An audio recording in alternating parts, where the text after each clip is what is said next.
And before we get started, I'd like to ask today's interpreter, Nancy, to introduce themselves and walk through how to access our interpretation services for today's meeting.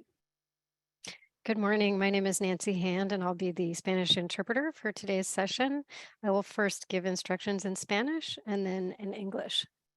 Para hacer uso del servicio de interpretación, un momento, por favor. Para hacer uso del servicio de interpretación, favor de desplazarse a la parte inferior de la pantalla Zoom donde aparecen los controles. Haga clic en el icono de interpretación, el globo terráqueo, y seleccione Spanish, español. Si está utilizando la aplicación móvil de Zoom en un celular, tableta, etc., presione los puntos suspensivos o 3 puntos y luego Interpretation y luego el idioma. To use the Zoom interpretation feature, please scroll to the bottom of the Zoom screen where the meeting controls appear. Click on the interpretation icon that looks like a globe and select either English or Spanish. If you are joining using the Zoom mobile app on a cell phone, tablet, or other device, please press the ellipsis, then interpretation, and then choose your language. Thank you. All right. Thank you, Nancy. And before we begin with our agenda items, I would like to review the meeting process for both the working group members as well as members of the public who wish to participate. For working group members, when you'd like to speak, if you could please raise your hand and I'll go ahead and call you by name. And in front of you are iPads where you will find today's agenda and supporting materials by clicking on the arrow on the top left. And please note that you can zoom in and out using the iPad touchscreen. Clerk, if you could please provide a quick reminder on how the public comments will work.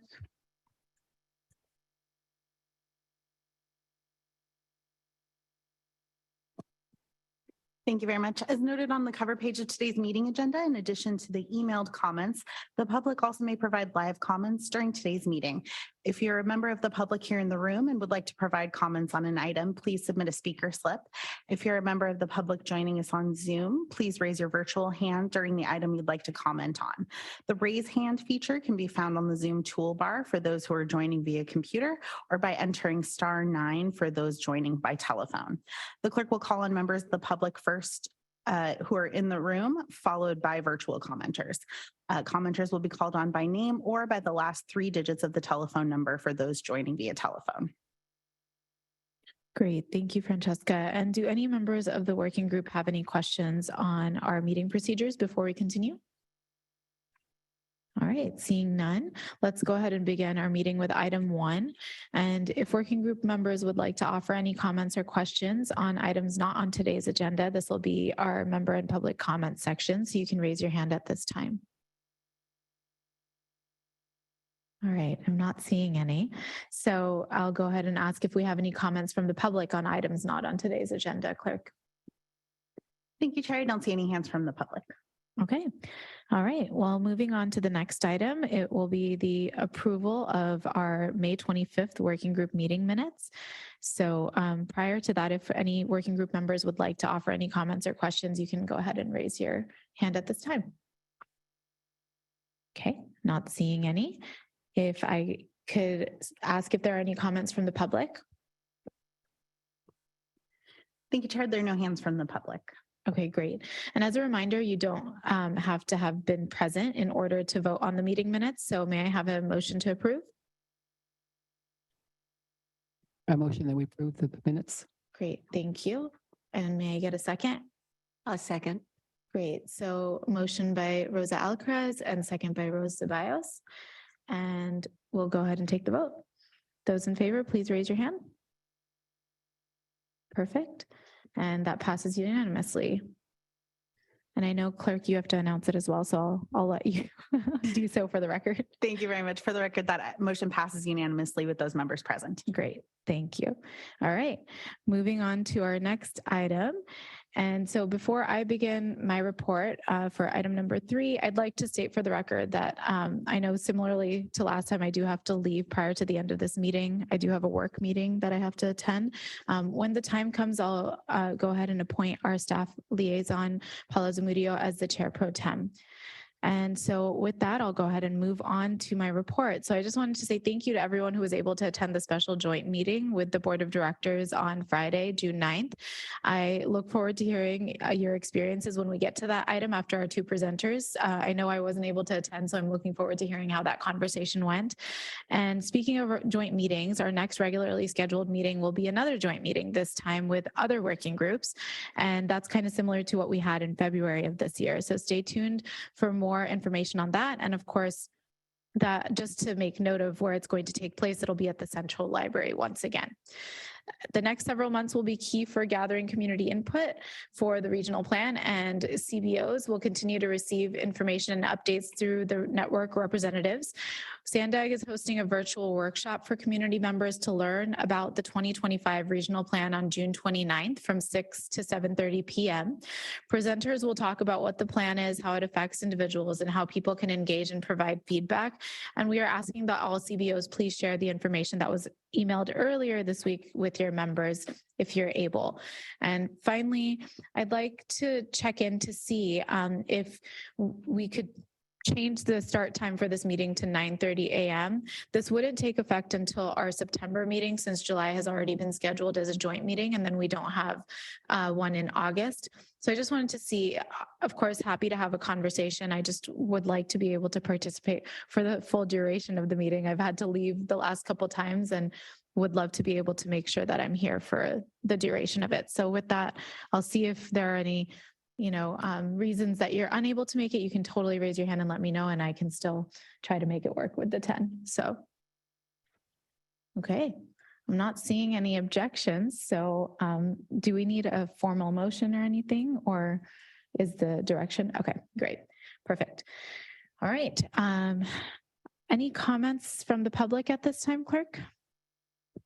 There are no hands from the public. All right, and any other additional comments from our working group members before we move on? All right. Oh, yeah. On the meeting, so it'll be from 9:30 to, sorry. Okay, so the meeting's going to be from 9:30 to 11:30? Yes. Okay, I just wanted to clarify that, the time. Yep. We'll update all the calendar invitations, but keep in mind, it won't take effect until September. The July meeting will be the joint working group meeting, still scheduled for 10 a.m. More information, calendar updates to come on that. August, we will not have a meeting, and then September will start at 9:30. Thank you. Any other questions or comments? All right. Well, then moving on to the next item, which is the e-bike incentive pilot update. So we'll go ahead and begin with that update from Kalisa Bowling of SANDAG, and I'll go ahead and hand it over to Kalisa.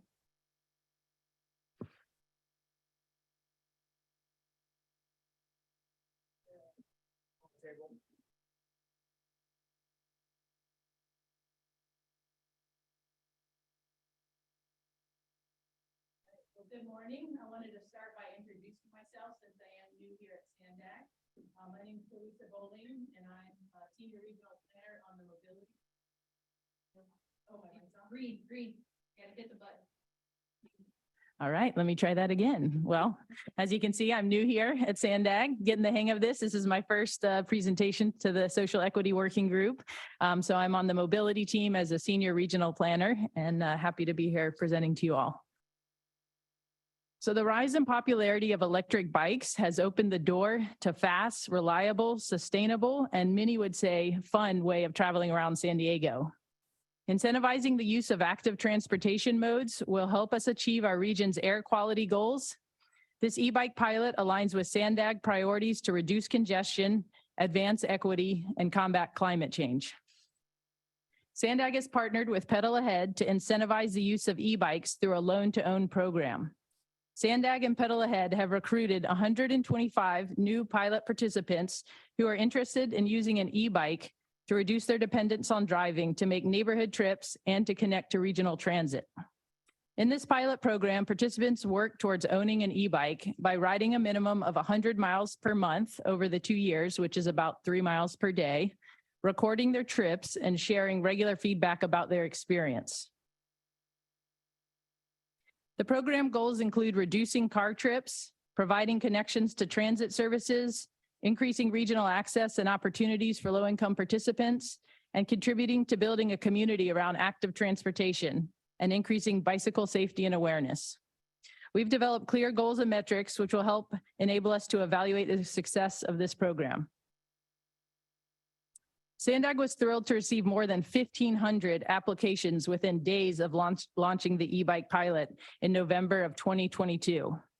The applicant pool was screened using evaluation criteria that prioritizes low-income residents living in disadvantaged communities within 15 minutes of transit. SANDAG selected 125 participants and put 75 participants on a wait list. And over the past few months, Pedal Ahead has been working hard to onboard the selected participants to prepare them for the program. Once participants confirm program eligibility and complete the onboarding process, they receive their e-bikes and a safety training. A participant, Crystal, living in El Cajon, says now that she has her e-bike, she's looking forward to trying out the bikeways to connect from where she lives in El Cajon all the way to Mission Valley. Heather, a participant from the city of San Diego, says she hasn't driven a vehicle in 2 years, and having the e-bike makes her trips more easy and fun. She's able to ride to the trolley and then have a way to get to work from the trolley station, which saves her time.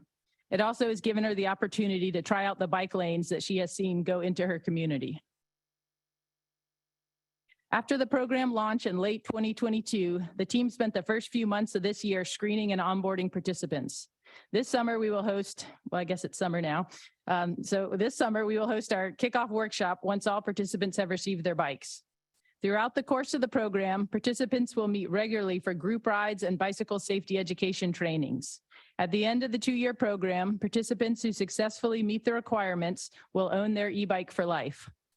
SANDAG will then analyze all the data to help inform future pilots and programs. Now, here's my contact information, and I would welcome you to reach out to me if you have any questions about this program. Thanks, Kalisa. And I'd like to see if any working group members have any questions or comments at this time. All right. Yes, Lisa. Hi, thank you very much for the presentation. Is there information on what neighborhoods the individuals reside in that were selected for the e-bikes? Yeah, I could send you that information if you want. We do have a map that shows where all the participants are. And I wish I had included in that presentation because it's really neat to see the geographic distribution. It is really throughout the whole region. A lot of times people think a program like this might only serve, central San Diego, but there really are participants throughout the whole region. So I'd be happy to connect with you and get you that information. Thanks. Rosa? Yeah, it was a good presentation. Thank you. I had a couple of questions. So on the e-bike, I don't really know much about the e-bike.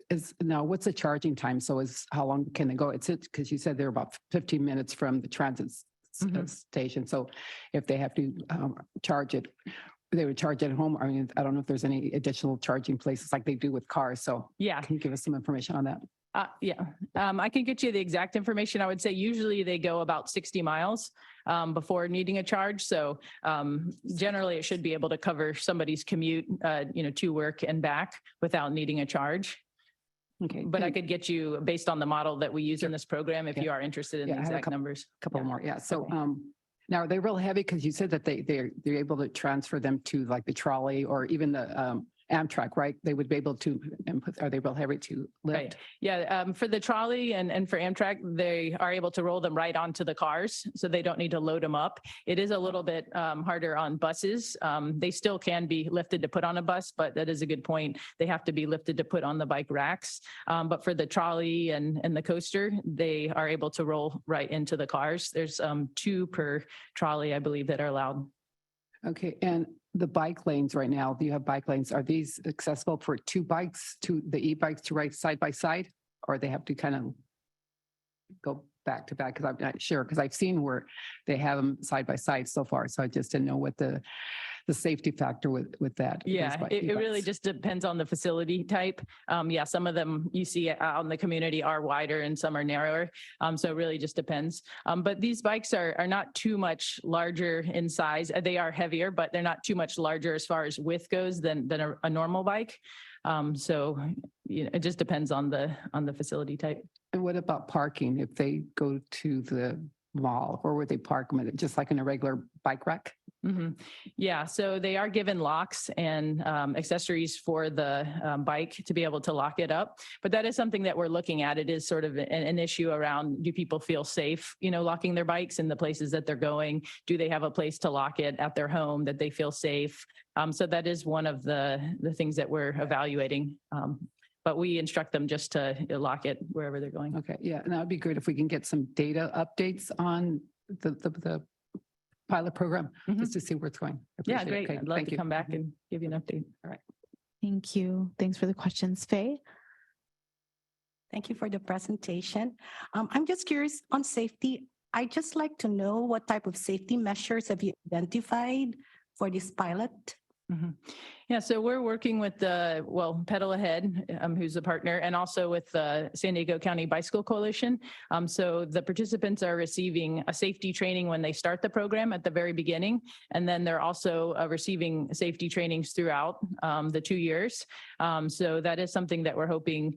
We know not everybody might start this program already being somebody that rides a bike. And so it is important that we're continuing to empower people with the skills so they feel safe out on the roads. And we know there's varying conditions throughout the community. So that is a big part. One of our goals is to make sure we are providing that safety training. So working with both Pedal Ahead and the Bicycle Coalition. Follow-up questions. I just need some details. What are these types of safety measures that you'll be including in the training?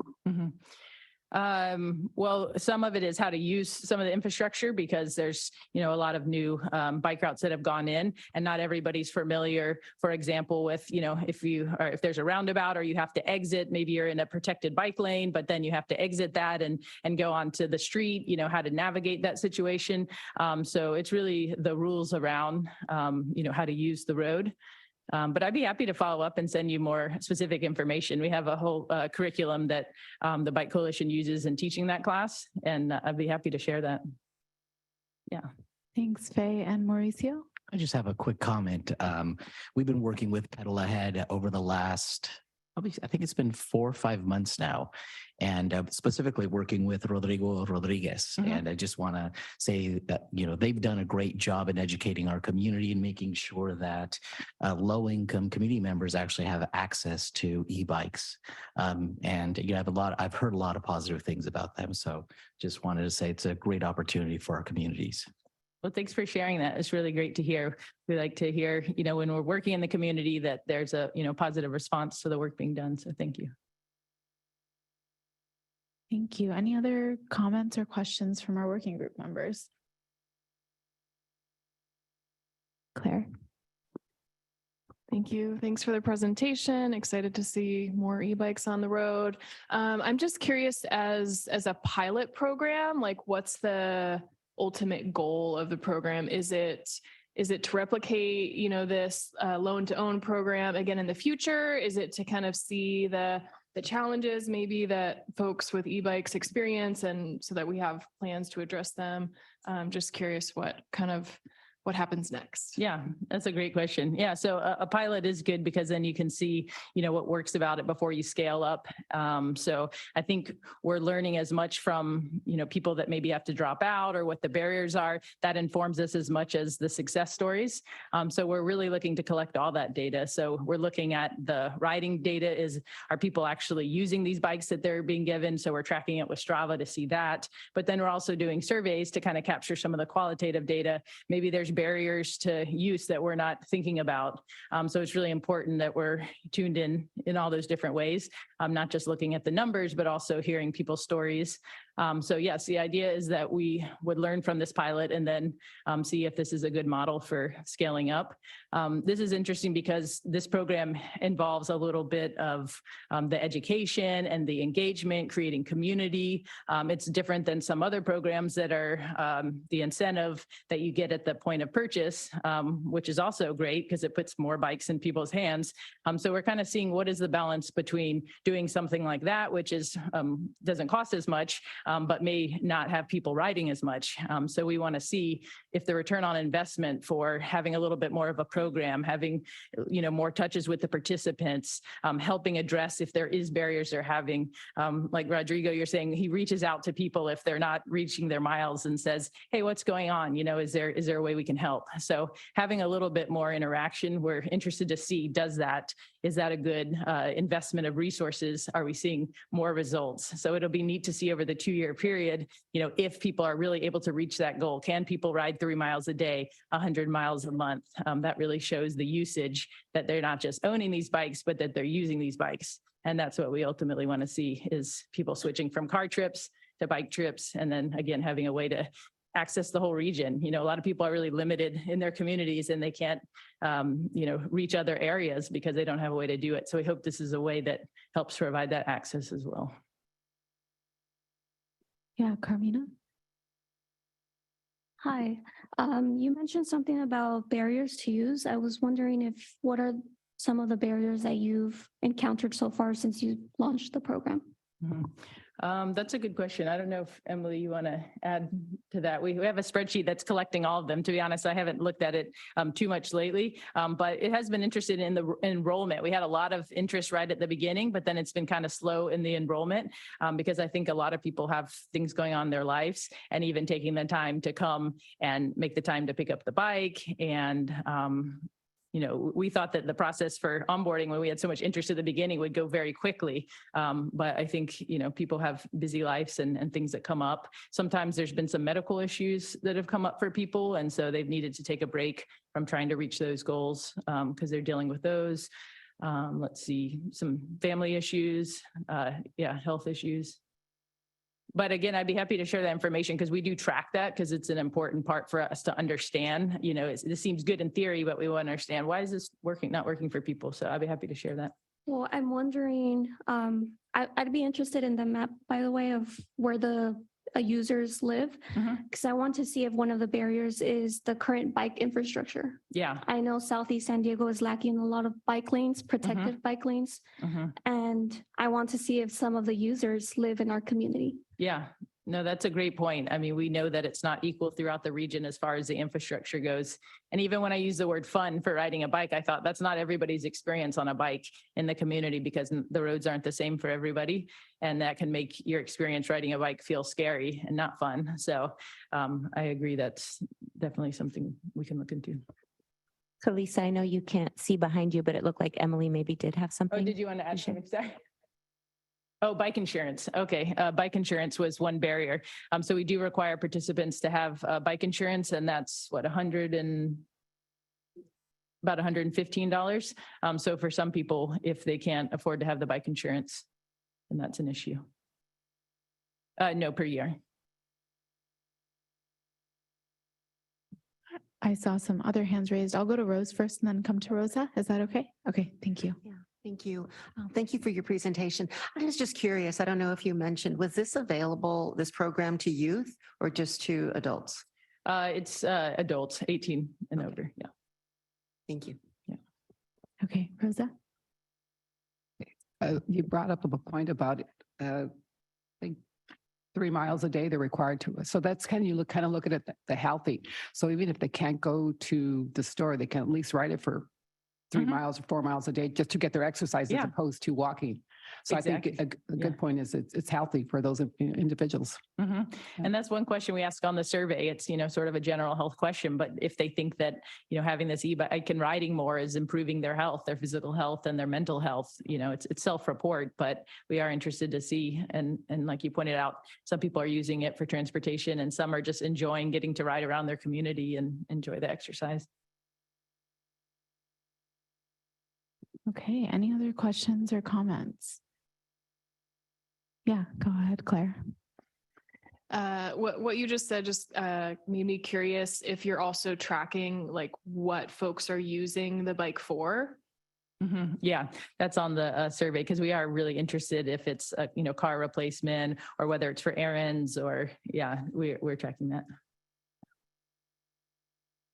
All right. Any other board members have any questions? Comments? All right. And with that, oh, yes, Lisa.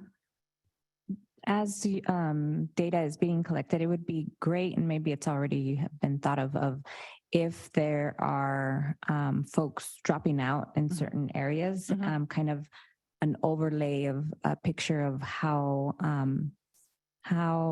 good the bike infrastructure is in correlation to that. So if there's a correlation data that can be collected, because it could help to inform prioritization of certain areas and infrastructure. It's a great idea. And I'm not sure if we've thought of that. So it's a great idea.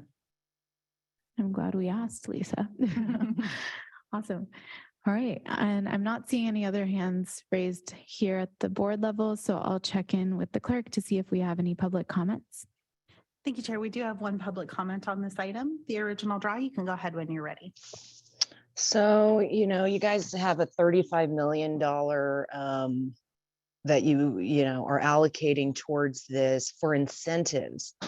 And so you're working with this nonprofit who's probably getting a bunch of this money just to do this pilot program. And, it's like not, you claim that this is going to help reduce car trips, but not everybody that you've made a participant actually ever drove a car or has recently. So it doesn't make any sense. And electric bikes don't provide any kind of exercise if it was a regular bike. And the fact that you are giving them this and then you're not providing the bike insurance that you're requiring is a little bit weird. And so it's like the fact that you're requiring it, but saying that we're going to give it to you, but then what happens if they don't meet your 100 miles a month? Are you going to take the bike back, or is there a stipulation where they have to purchase it? I mean, is there some kind of contract these people sign? And just the fact that you're tracking them and what they're using it for. So you're even tracking whether or not they're using it and like contacting them and being like, hey, what's up? Why aren't you? I mean, who wants to be tracked in a bike? But with that $35 million you got, if you guys really wanted people to ride e-bikes, you would give them away without all of this BS and have people ride them. But like you've also been talking about, your bike infrastructure is lacking for this kind of travel. So, and you want, and one thing I find is interesting is that you wanted it 15 minutes from transit. So this is part of your guys' whole 15-minute city plan to get people within 15 minutes of everything so that they don't have any need to drive or whatever. And so that's where the de-incentivizing comes in. So either you incentivize something or you de-incentivize, and you're spending our money to do it. You're trying to, get people to be doing this, but it doesn't make sense when you guys are not spending the money that is needed to make sure that these people can ride the bikes. Let's see. But yeah, I'd like to know what happens if they do not fulfill those requirements, and why you guys can't, with that $35 million, if you want more people to engage in this, spend $115 for the year, or I guess it's 230 because it's a 2-year pilot program, that you should be covering that for them. And why do they need it? Because I mean, if something happens to the bike, you guys need to be covered. I mean, it does, and 125 participants, I don't know. You guys have a lot of money that you're, probably giving to this nonprofit. And I'd actually like to know what Pedal Ahead is gaining from this whole pilot program for 24 months. How much of that $35 million is going into their pockets? Because that's a bit ridiculous to have that much, and you guys need to quit tracking people.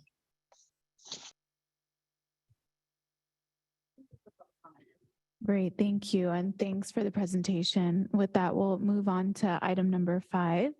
And up next, we have Tim Garrett from SANDAG, who will present on the land value capture study. And I'll go ahead and hand it over to Tim. Great, good morning. Good morning, Chair and members of the Social Equity Working Group. My name is Tim Garrett, and I'm a regional planner with SANDAG's Strategic Partnerships team.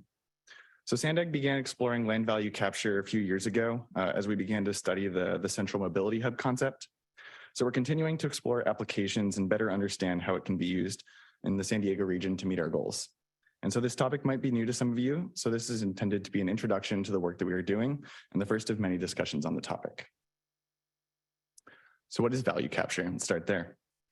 So it's a concept. It's a collection of different instruments that take advantage of increasing land values.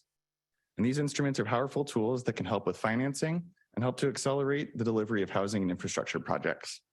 So to illustrate the concept, let's imagine a piece of vacant land in an urban area. It doesn't have any road or utility connections, and the owner hasn't submitted any plans to develop it. It's got potential, but it's not particularly valuable. This piece of raw land is all the way to the left of this figure. Now let's imagine another piece of vacant land. Over the past decade, public agencies have been studying alignment alternatives for a new transit route, advancing the project through environmental clearance and design. There's been funding allocated to construct the project, and it's going to be starting soon. When all is said and done, there's going to be a new transit station very close to this piece of vacant land. So the lucky owner is about to become wealthier as a result of this infrastructure improvement, which was ultimately a public investment. The increasing potential and value baked into the vacant land encourages the owner to develop it. This will result in new homes and businesses for the region's residents, so there is certainly a public benefit. But if the correct governance structures are in place, some of this increase in land value can also be captured and become a source of revenue for the public agencies that were responsible for making the land more valuable in the first place. So instead of the property owner getting all of the benefit, the public can also get a greater share. This is a basis for value capture, a mechanism for cities and counties to generate revenue from the increase in private land values which result from public investment. Switching gears, there's a related but distinct concept called joint development. Joint development is when a public agency owns land and either sells or leases some of it for private development. A good example of this is the Marina Linda Vista station on the Green Line trolley. MTS owns the land surrounding the platforms in the parking lot, but a lease with a developer allowed for the construction of residential and commercial units just right next door. You can see how this strategy achieves many of our local goals, such as a mix of housing types, commerce, transit ridership, creation of mixed-use compact communities where people can walk less, drive less, and revenue for the transit agency in the form of a lease payment. This also results in public benefit, but the key here is that with joint development, it's possible by making use of publicly owned land. So this value capture strategy that we've been working on here at SANDAG is part of SANDAG's Housing Acceleration Program. It's rooted in developing a better understanding regionally about how we can leverage value capture and joint development to advance regional housing goals and implement the regional plan. However, SANDAG can't do any of this alone, which is why we're developing policy recommendations for local jurisdictions to consider.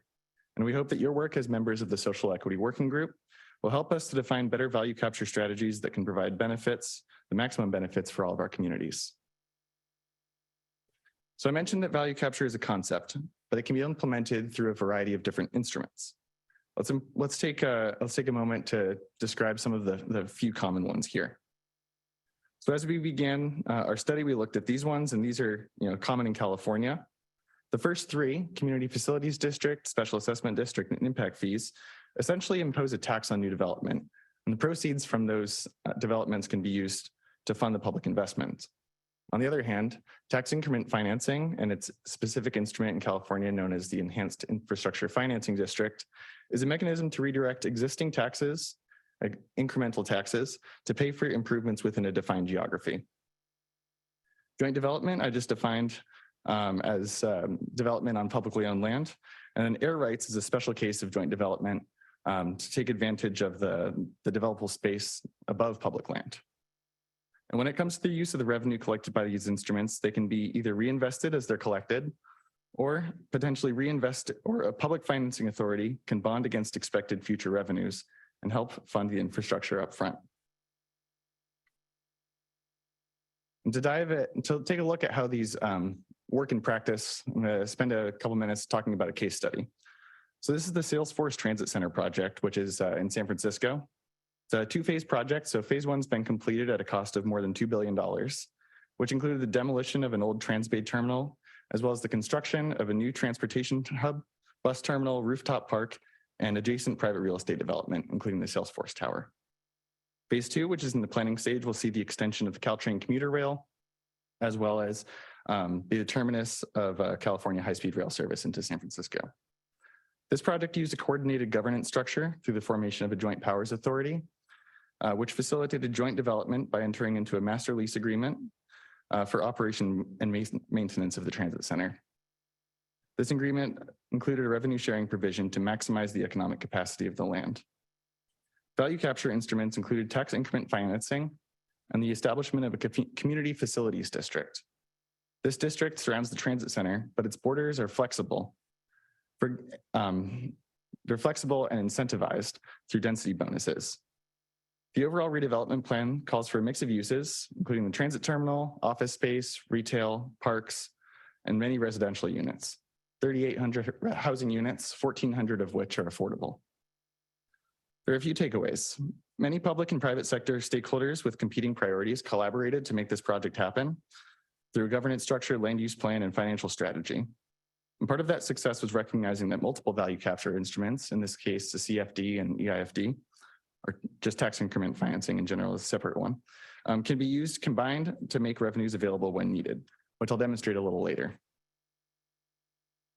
So this highlights how some of the considerations that should be considered when implementing value capture. The magnitude of revenue depends on how much property values increase as a result of investment and development, how much properties in these districts are assessed, and whether the revenues can be pledged to cover debt. And then finally, most importantly, the policies that cities and counties implement when they're establishing these districts. To evaluate, the next step in our study was to take some of these lessons learned and take a look at our region in particular and see what types of opportunities we can look at, we have available to us. So some of these screening tools are asking about the eligibility and the suitability for value capture as a concept and then specific instruments. And then we also have another screening tool looking at joint development opportunities for eligibility and suitability. And so we've hired some consultants to help us evaluate these opportunities, a couple of specific ones locally. And so for value capture, we're looking at the purple line, which is the commuter rail line proposed in the 2021 regional plan. There's still a lot of planning work to do on this project. Alignment station locations are definitely not final, but the exercise of evaluating value capture helps us to understand if this is a funding source that can be used to help construct the project and to maximize community benefits as we go ahead and as we go about doing that. So I'll briefly describe the methodology that's used to understand, to evaluate this opportunity. So we're looking at an EIFD, Enhanced Infrastructure Financing District. So some of the steps are described on the screen here. We're looking at how much of the region's development is likely to occur within this area, how much can be supported by the market, and how much we can expect property taxes to increase as a result of this development. And that determines how much revenue can be contributed. We're also looking at a community facilities district. And this doesn't have to be a contiguous district. It can be kind of opted into or that's certainly most easily applied when it's a greenfield development, so any sort of undeveloped property. So we've highlighted a couple of properties here that are currently undeveloped and assumed for the sake of the analysis, if we were to develop these with, if a private owner was able to develop these with 2,300 units and 500,000 square feet of non-residential development, we assume baseline scenario for what the assessment per square foot of development would cost, then how much revenue would be coming in. And we ultimately want to evaluate this assuming that this type of development is feasible for a developer. So it pencils out for them, project happens, and this is ultimately a win-win. So from this, we can gain a high-level estimate of revenues that we would be expected the public agency responsible for enacting this district to gain. So this graph shows for the two properties described on the last screen, how the CFD and EIFD revenues would stack up. So CFD revenues based on square footage would be able to be collected quickly, whereas EIFD, which are based on increasing property tax values over time, they start slow, but they eventually grow greater than the CFD revenues, and they could be used to satisfy those CFD obligations. We're conducting a similar analysis for joint development on the Tecolote Road trolley station, which is on the Blue Line extension, opened recently. And so we're looking at what to do with that publicly owned land, how much could the market support, what type of revenue could be coming in. And so we're still working on that analysis, so don't have final numbers on that yet.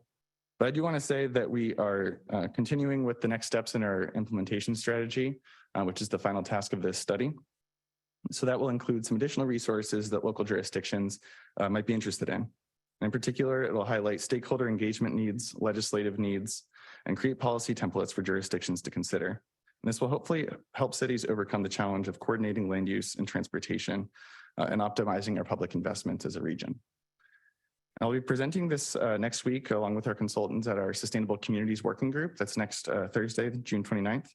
And so I invite you to attend and learn more about this ongoing analysis, as well as discussion with the jurisdictions. We've got several discussion questions lined up for that presentation. And so with that, I thank you for your time and welcome any questions or feedback. I know this is a lot of information, but certainly happy to help answer any questions. My contact information is here and encourage any of you to follow up. Thank you. Thanks for the presentation. And I already see some hands raised from our board members. So Faye, would you like to start us off? Yes. So in layman's terms, can you please explain who drives and what drives the value of land? And in this land capture, land capture that you're presenting, what are the parameters that you're using to test for the actual value that you're going to use to fund your transportation or housing projects? Please share in layman's term. Sure. So the underlying value of land really is really based on what the public has invested. So land without proximity to public services, without access to roads, without access to schools, transportation infrastructure, utilities, it's not very valuable. So ultimately, the reason why land has value is because the public has invested in it, is invested in services, bringing services up to that property. So in particular, a lot of the big new transportation investments that SANDAG makes are transportation investments. So if we're making the land surrounding that transportation infrastructure a lot more valuable. And so the way an enhanced infrastructure financing district works is it sets a baseline of what the property tax is currently. And then we assume that if not for this transportation project being built, that the baseline tax revenue would continue to be the same. But as a result of this investment going in, the revenue will grow. The property tax, which is based on land value, will grow a lot more. So that incremental bit that wouldn't have occurred otherwise is what's able to be captured. So that's part of the revenue that comes back to the public agency that's responsible for administering the district. And so some of that revenue, one way to use that is to pay back the agency that made the investment in the first place. So those extra millions of dollars can be used to help finance that project. Hope that wasn't clear. I still have several questions, but Okay. I'll just email those to you. Okay, thanks. Thanks, Faye. Carmina? So correct me if I'm wrong. I might be a misunderstanding, but are you saying the land value that's being assessed, is that being used to prioritize infrastructure investments? So ultimately, the cities and counties that create the districts, they can decide how to use that money. One of the ways that can be used is to pay back the infrastructure investment. It can also be used for other benefits. So it could be used to some of that money could be collected and used to fund additional community benefits like parks, affordable housing, schools, things like that. So it really depends on how the district is created by the policymakers. Thank you for the question. Anybody else have any questions or comments? Faye? You mentioned you start with the baseline of the tax level, property tax at this point. I think my question is, what establishes that baseline? What is it? What are the parameters that you use to decide on those property taxes? That's one question. The second question that I have is that, have you also considered inflation as part of this value capture? Because I know that you've increased something, it will spin and do a domino effect and affect pricing. So have those also been considered? And the third one is for communities like us wouldn't it be how do you buffer us from such inflation? Okay, so the first one was about what the property tax is based on. So we took data directly from San Diego County Assessor's Office. So that is the baseline. So the assessed value of the land is publicly available. So part of the analysis was drawing a line around the district where we would do the analysis and just summing up that value. So it's the sum of property taxes, which are based on the land value as well as building value. So both of those combined contribute to the property tax. So that's the baseline for our analysis.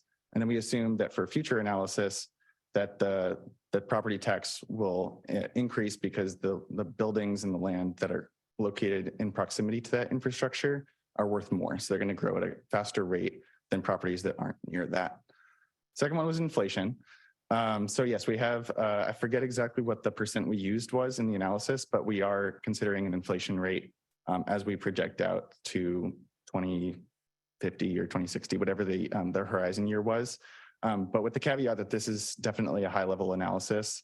And so the real analysis that would be required to establish a district would need to be a lot more detailed and up to date in terms of assumptions. So whatever percent we use is probably 2% or 3% inflation. May not apply right now, but over the long term, that is somewhat of an average. So I hope that answers that. But yeah, it would need to be more detailed for a more complete analysis. This was like quick, trying to assess what the opportunity is. Could you remind me what the third question was? How can you help our communities like us buffer us from inflation arising from the changes in property taxes or from the land value capture project that you're doing? Sure. So property tax doesn't increase super quickly in California because of Proposition 13, which limits the increases per year. So even if the underlying land increases as a result of the investment, property tax doesn't increase immediately. Property tax resets whenever the land is sold. So we assume that about 5% of properties change hands every year. So compounded out over a long period of time, that is what allows the property tax base to grow. But the individual property owner isn't necessarily as impacted by increasing property tax bills if they continue to own that property. Obviously, that doesn't shield you from all aspects of inflation, but in terms of property tax, that is how that works in California. Hope that was good. Yeah. Thank you. I see Claire's hand up next. Thank you. Thanks for the presentation. This is a lot of new information, so just trying to absorb all of it. But kind of going off of Faye's point, I think a concern that we have is around displacement. And, we're seeing it right now. Property values are increasing, property owners are increasing what they're charging for rent, et cetera, et cetera. So is that a factor in your analysis around, how to prevent displacement as we're also adding, these new infrastructures into our communities? Yeah, certainly thinking about that. And actually value capture is one of the strategies that's recommended as an anti-displacement measure, because in the absence of value capture, the increasing land value is just a windfall for the property owners without necessarily an obligation to return that to the public in some way. So value capture, collects some of that increased value that would accrue to the property owner, and then it can be used by the public. So it can be ultimately, we get to decide as the public how to use that money. So it can be used to fund some affordable housing, or it could be used as another form of value capture would be to establish like an inclusionary housing ordinance that requires a certain number of affordable units in any development that occurs within that district. So that either of those options would act as an anti-displacement measure because it would be preserving affordability and creating affordable homes that wouldn't necessarily be achieved in the absence of a value capture mechanism.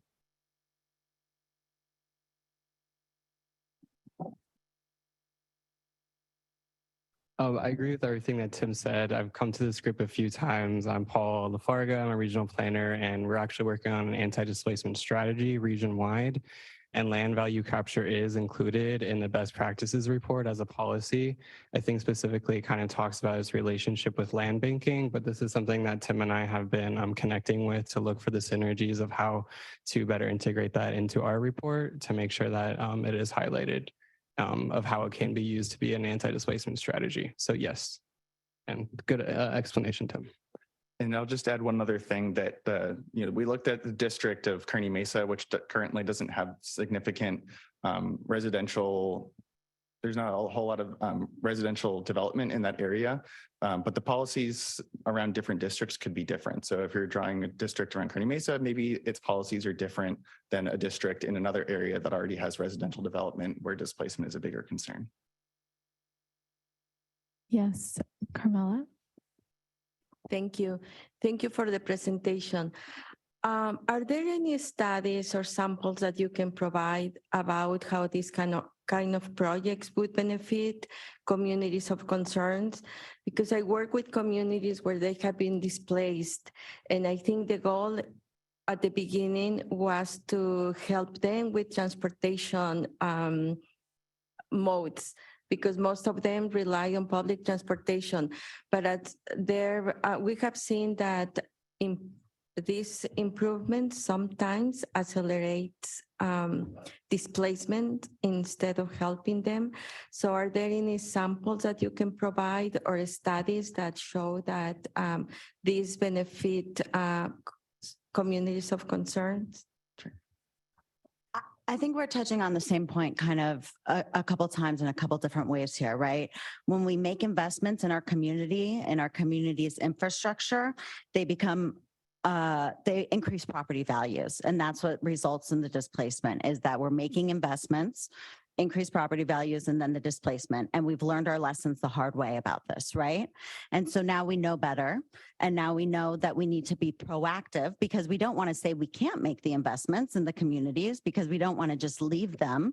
You know, we still want ways to make the investments, but that's why we're doing the anti-displacement strategies that Paul's talking about as part of his study, is that let's find ways to make these investments without the displacement. Let's find these policies and strategies so that we can continue to make these investments. Paul's going to talk about the strategies now. Perfect timing. I know, I think you asked for maybe an example of when this has been done, and there's actually an example through the LA County Metropolitan Transportation Authority, and it's a joint development policy, which I think you discussed today as well.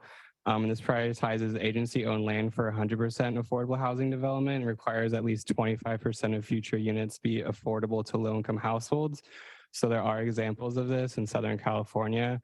I'm happy to follow up with you and kind of send some more information about different examples and how we're thinking about integrating into our anti-displacement work.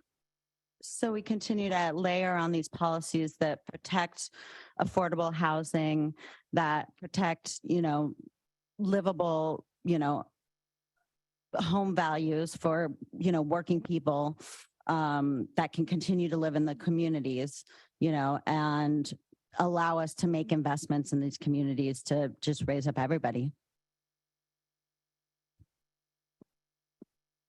I see Rosa and then Lisa. Okay, thank you for that presentation. I just have a question. So I know that on some of these low income or strategies that they use, there's a time limit. Is there going to be a time limit in the future for, 30, 40 years? We're not going to be around, or I'm not probably, but because some of them are like 50 years. And once that time frame ends, then they can increase it and there won't be, that low income or the displacements, it's no longer, it's voided. So are you going to protect future generations? I think the way that I can answer that is whenever districts are created, there is generally a sunset period. There's a time horizon when revenues are collected. And then after that, the district is retired because that was the plan. So a lot of times it's 45 years for CFDs and EIFDs. I think you're also talking about like a rent restriction in the title. That's kind of a separate process. So they could be tied together because you could do that. So it's certainly a policy option to be considered when district is being created. I think next was Lisa. Thank you. I know this is when folks are not used to this lingo, right? It's hard to understand all the pieces to it. And so I'm just going to ask like for everybody's patience, because it like explaining it 10 different ways is going to be a very super necessary thing. So I appreciate that. And wanting to know kind of if what are the thoughts about setting requirements of percentages of affordable housing and ranges of affordable housing?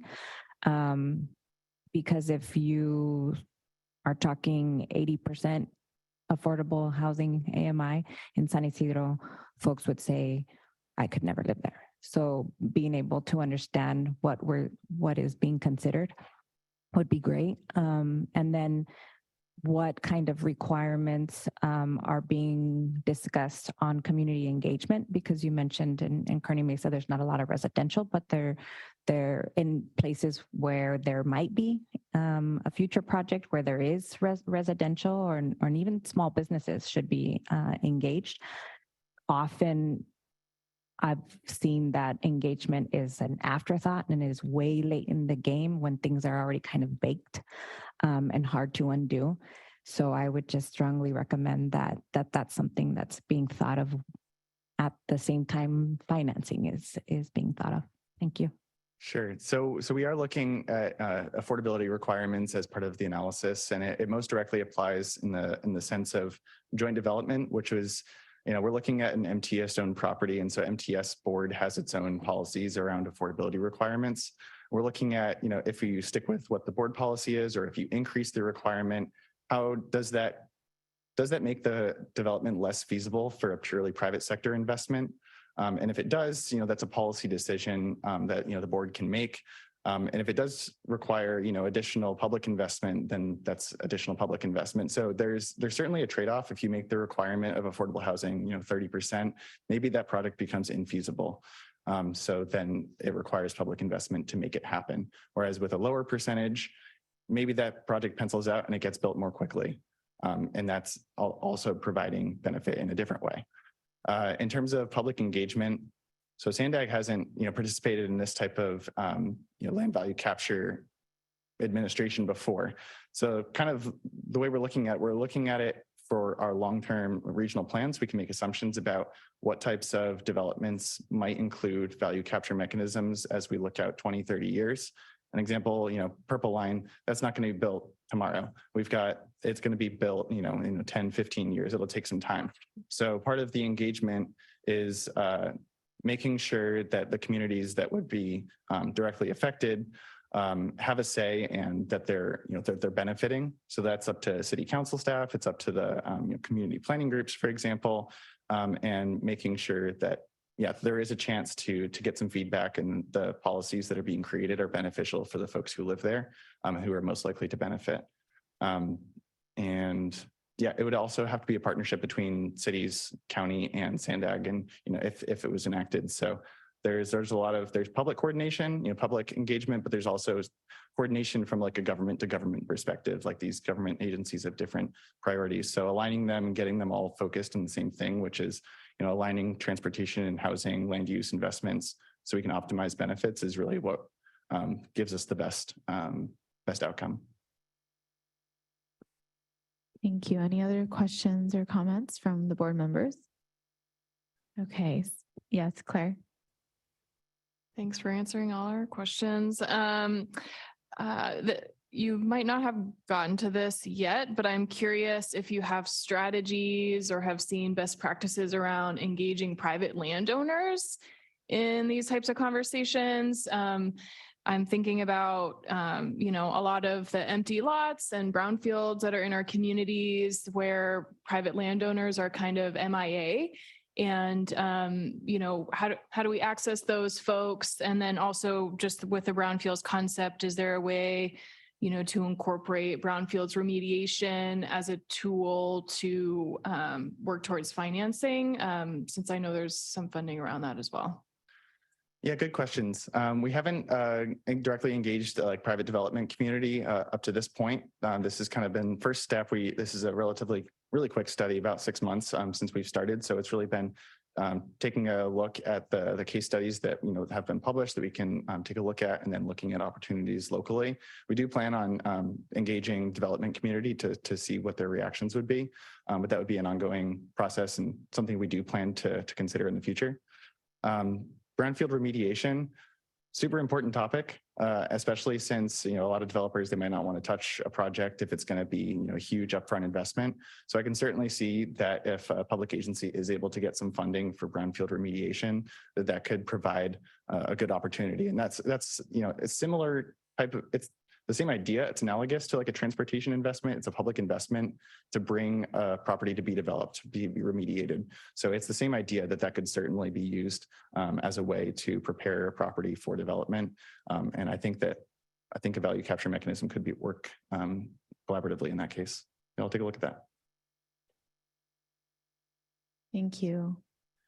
All right, seeing no other hands raised, I'll ask our clerk if we have any public comments for this item. Thank you, Chair. We have 2 members of the public with their hand raised. The original draw, you can go ahead first, and then Craig Jones will be next. Yeah, this is kind of terrifying to listen to because I know your plans with density, and you're basically going and searching out people's lands through the assessed value using public record, but still to figure out where you can go and make some more money, because you're going to purchase up all the cheap land.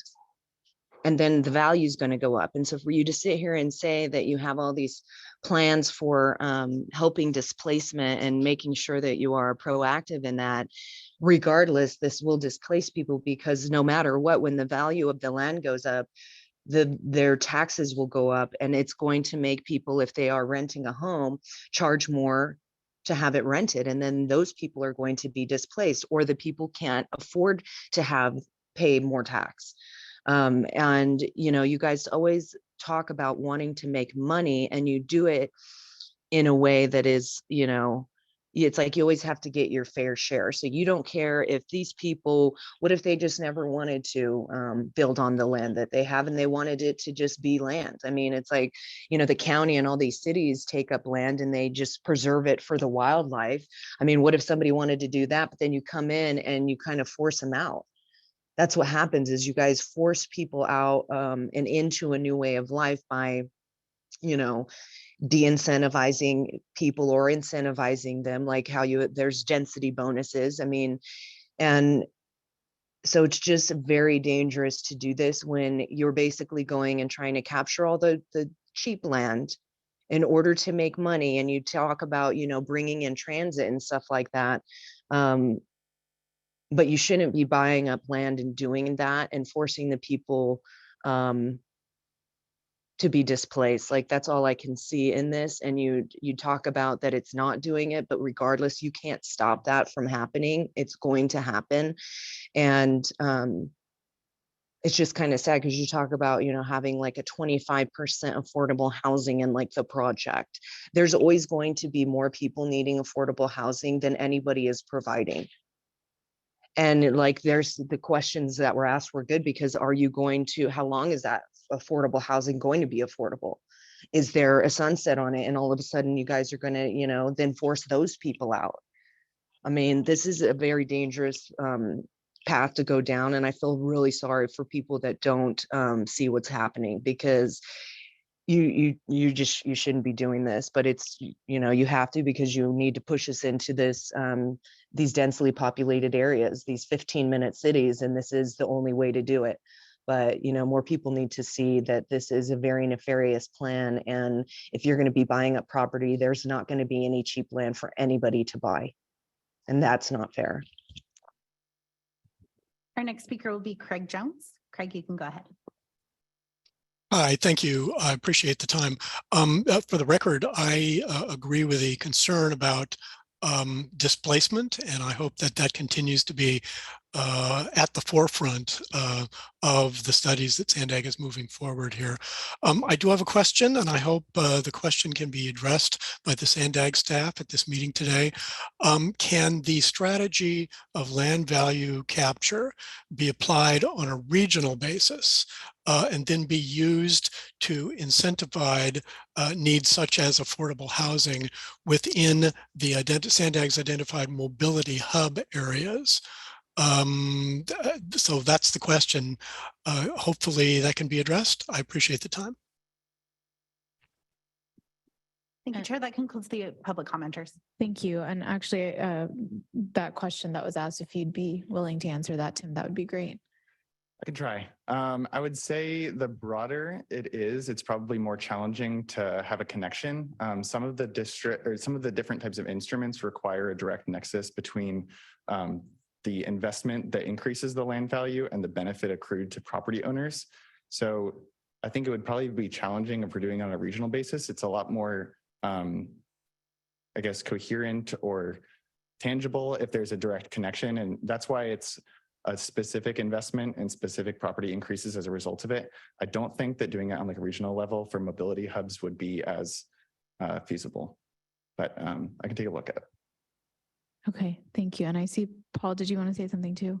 Yeah, I agree with what Tim said here. And I think part of the question was that, the primary way that land value can be captured and leveraged to prevent displacement is through strategies to purchase land and redevelop it with higher density housing, especially including affordable units. So as Tim mentioned, if these districts are purchasing the land and they're building more affordable housing units on it, that is a good way to prevent displacement and to make sure that, people in those areas around those transit improvements are able to see the benefits. And so they're able to see the investments in their community by building those affordable houses. Okay, thank you both. And thanks for all the questions and discussion on this item. So with that, we're going to go ahead and move on to item number 6. And Paula will lead us in a discussion on your experiences at the June 9th Joint Board of Directors and Social Equity Working Group meeting. So with that, Paula. Thank you. Hello again, everybody. Thanks for hanging on here with us. There's always such good discussion. So we definitely wanted to take the opportunity today to do a little bit of a debrief and hear from you. Again, thanks for being at the June 9th. I feel like most of you were there. I know if you were not at the June 9th joint session with our board of directors. You heard Colleen say that it was the first time that this group has had a meeting jointly with our board of directors. So sort of many first times. So my questions to you, I just want to open it up, but really just talking through, what did you think about the format of the exercise, the meeting format in general, maybe what you liked, if it was helpful, what we could improve if we ever, did something like this again as we work through our regional plan update. So many questions there, happy to repeat some, but really just wanted to hear your general thoughts on your participation June 9th. So I'll open it up.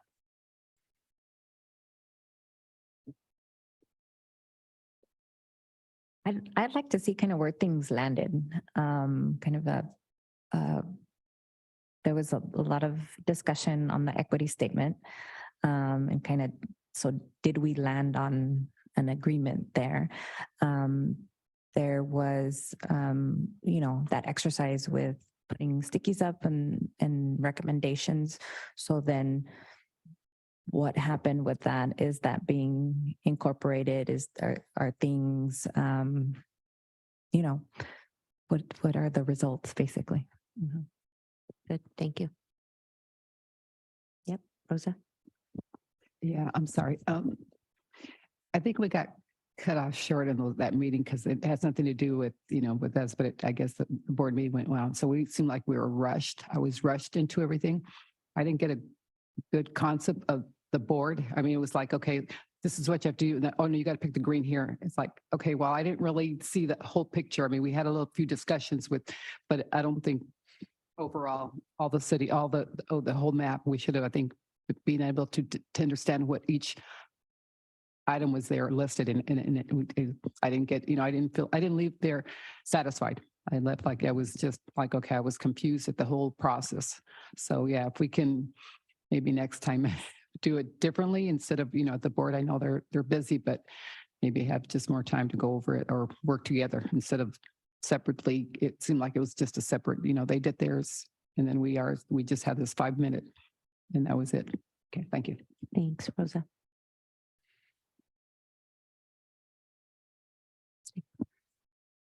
I would echo both the comments from Lisa and Rosa. I appreciate the opportunity to be in the same space since, we haven't really done that before. And I know that their meeting going over kind of, shook things up a little bit. So I'm sure things would have been different, but maybe having a separate meeting and that way we don't run into that issue, could be a solution.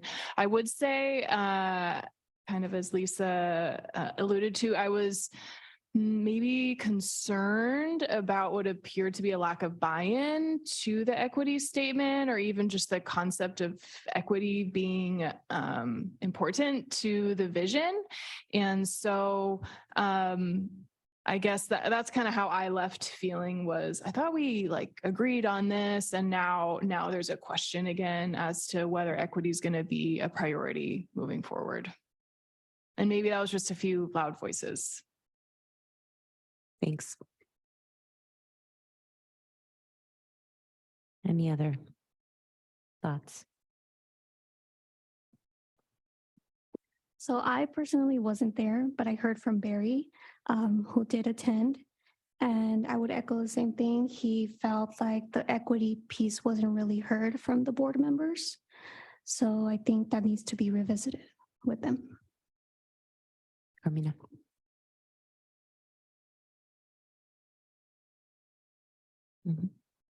I just want to agree with Lisa. I think we should see what the outcome is because that's important to see what they came up with a project for us to work on, but we won't know the outcome. So if we can get that, that would be great. So we could see where we fall into that, piece.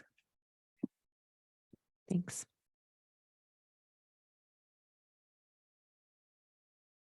No one else?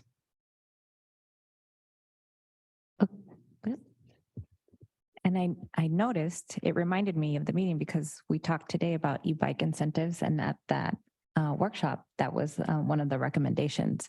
So I'm wondering okay, we're already doing that, but that's something that was proposed to be a bigger thing. And I just wanted to uplift something that I was really trying to convey to the group that we were in is that infrastructure is a major problem. And so when we're being asked to prioritize certain things like e-bike incentives and different kinds of incentives, but there's no talk or plan for the infrastructure needed for those things to be successful. So just wanted to make sure I restated that. Thank you, Lisa. Yeah, I echo whatever everyone said about the fact that I really appreciate that we've given the opportunity to work with them because now we're very clear that they're not clear about social equity as an important component of the program. So I think there should be some education and ongoing discussion with them and even us putting together some standards on what are the expectations from the group. It's just a thought. I think there should be more of those. We shouldn't stop it. So there'll be an ongoing communication with the board and this team. Thank you, Faye.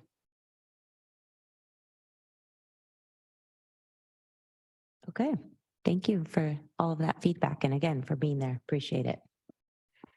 And quick question, Paula. I know that the question was asked, is there a way for us to get some sort of response as to what the board discussed and what was then finalized in terms of maybe an equity statement? If I understood correctly, obviously I wasn't there, but I would have totally pushed our other board members on that particular piece especially. So just curious if there's a way for us to bring that up again, at least from our working group and see if we can get that addressed and maybe bring it back.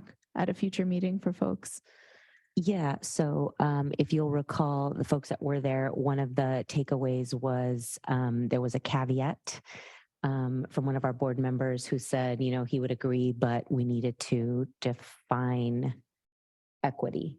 So we did say that we were going to take that back. So there will be more conversations around that piece and, you know, revisiting that commitment to equity statement that was adopted by the board in February 2021. And then as far as a few of you made mention of, you know, okay, what happens with the stickies on the board? Yes, the team is absolutely looking at those to say, okay, here's what we're hearing and kind of finding different ways to download, if you will, that information. So as they're building out the network, those things can be taken into consideration to be able to say, here's what you told us you wanted to see in our regional plan. Now here is, you know, what we're proposing. And again, that's all going to be part of this conversation and that really important feedback loop and all these opportunities that we have coming up this summer that we're going to be asking you all to be very actively involved with. So absolutely more to come. And yes, it's an ongoing conversation. Anything else, Tori, that you think? Okay, thanks.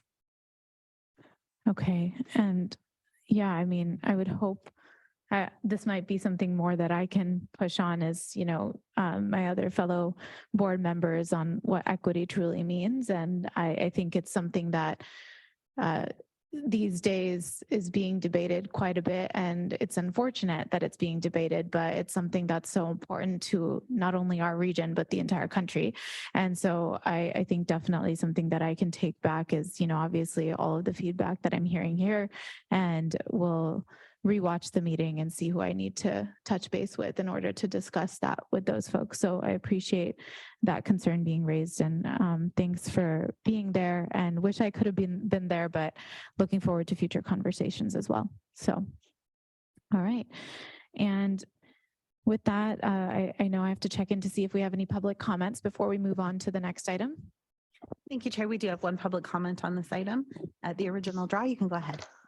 Yeah, I'm just kind of echoing what you guys were saying because I was participating in that, and it seemed very just the definition of equity and what you guys were supposed to be doing was very obscure and not, you know, honed in on. And I feel like that is should be the most important thing that you delegate at first, because if you don't have a clear understanding of what equity is and what your duty is on this board, then you can't do your job. And so that should have been something that was worked on and not all this other stuff, because how can you, if you don't have a defined a definition of that, how can you even then do any of the stuff that you were doing in that little exercise that was very rushed?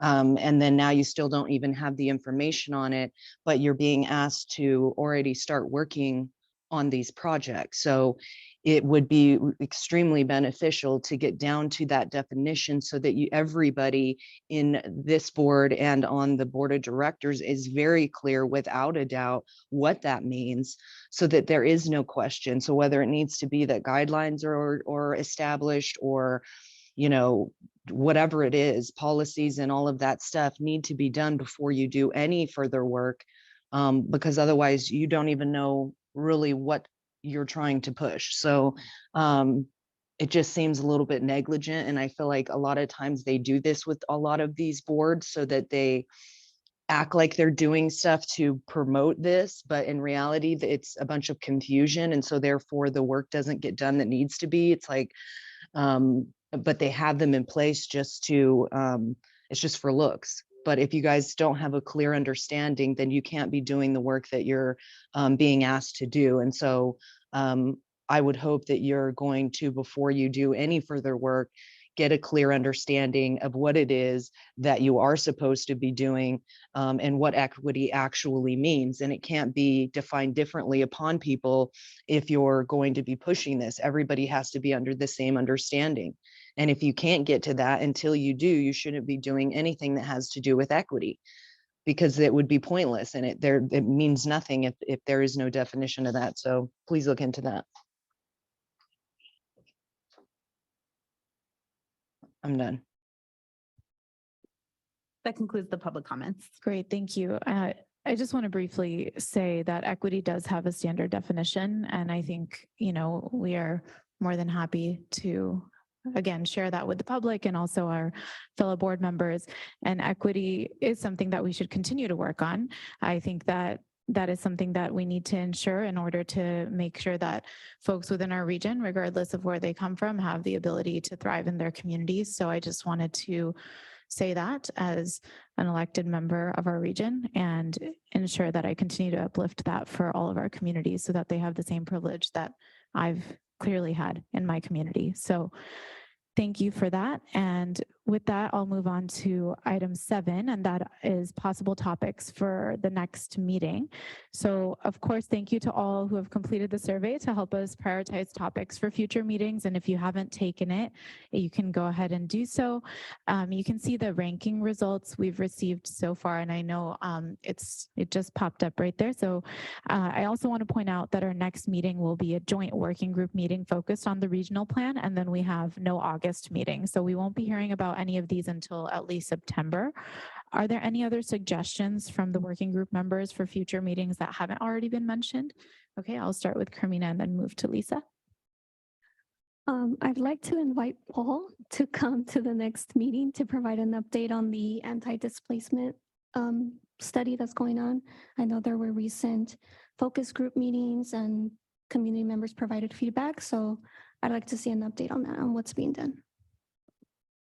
And if I could just chime in, I believe he is scheduled to return in September. Right? Great, thank you. Lisa? That's great. So I think I had mentioned it once before, but if we could get a update on the Border to Bayshore Bikeway infrastructure project, that's I believe it's already started. The construction has started. There was several ideas, concerns, recommendations that Casa Familiar specifically had in key areas that impact the community greatly. And so it'd be, we don't know if any of that feedback was incorporated. So it would be great to hear kind of the status. Is it on schedule? Especially if we're talking about e-bikes. And in the interim, since it will be a few months since we can even hear anything, Lisa, maybe I'll just make sure that you connect with our project manager so you can have that conversation. Anyone else?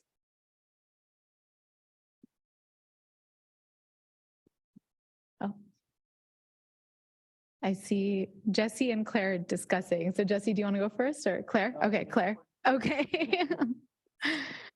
I know I've said this before, but I just want to uplift it since it didn't make it to the list around our food system and, access to food, transportation related to moving food.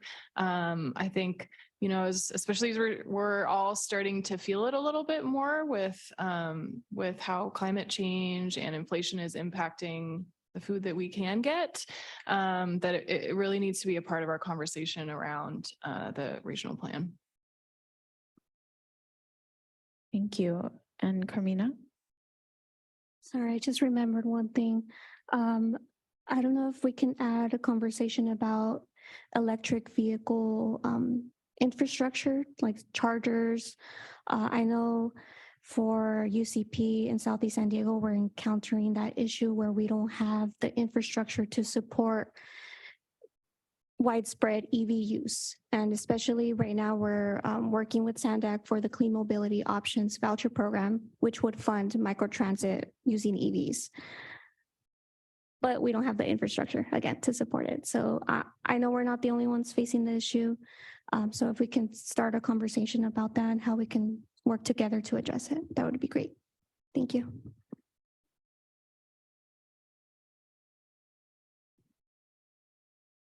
Okay. Oh, Rosa, yeah. I know we've talked about this before. I think there was a presentation on the Transnet, because I know we use that for a lot of the programs. So if we can see what the future holds for a lot of these programs that are coming up so that we could, be aware of that. Thank you.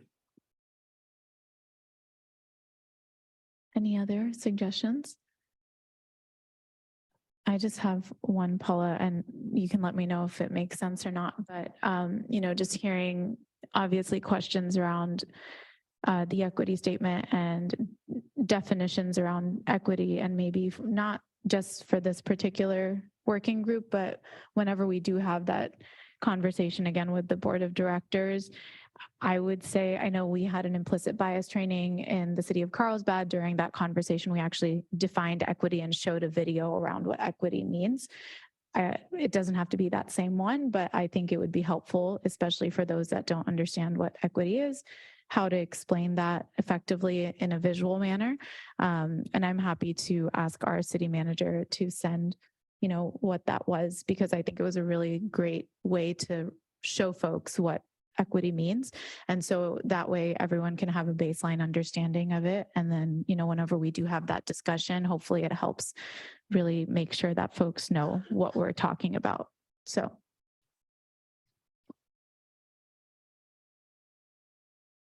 Okay, am I seeing anything else coming up from the board or the working group? All right, and I think with that, I have to make sure I check in with the clerk to see if we have any other comments from the public. Thank you, Chair. We do have one, the original draw. You can go ahead. So I think that you should make an initiative for public restrooms to provide those throughout the county. And there's ways to do it that are free through public advertising. There's companies that provide these and different things for all of the transit, all the structures that you guys spend, that SANDAG spends money on. But it's out front and JC DeSalle. Street furniture, they actually manage, maintain, and take care of all of the furniture, but you guys can put ads on them to generate money, and then you can provide other things like more bathrooms or other things that you want to provide, but you can do it for free. And so I would ask that you bring forward an initiative for that, because that would bring social equity to everybody in the county. And then as you guys talk about climate change, you should bring an initiative forward to address the geoengineering that is taking place in San Diego all the time, but there's especially right now an experiment happening. It's called EPCAPE. It's the Eastern Pacific Cloud Aerosol Precipitation Experiment, and it's been happening from since February of this year, and it will go on till February of next year. So if you're wondering why the skies have been gloomy, is because they are blocking the sun. It's an experiment taking place over us. They are spraying things that are toxic to not only the environment, but to every human being and living creature. So I would ask that you bring forward an initiative, because you guys talk about wanting to fight climate change. And this is something that is happening above us that you should be aware of. And it is not good. And so if you have, all of these pursuits to, protect things like the environment and or people, then you should be looking into that and making sure that that doesn't perpetuate different things, and that would be socially equitable because it affects everybody. And so those are two things that I think are very important that you should bring forward that would be socially equitable for all. That concludes the public commenters. Okay, great. Thank you.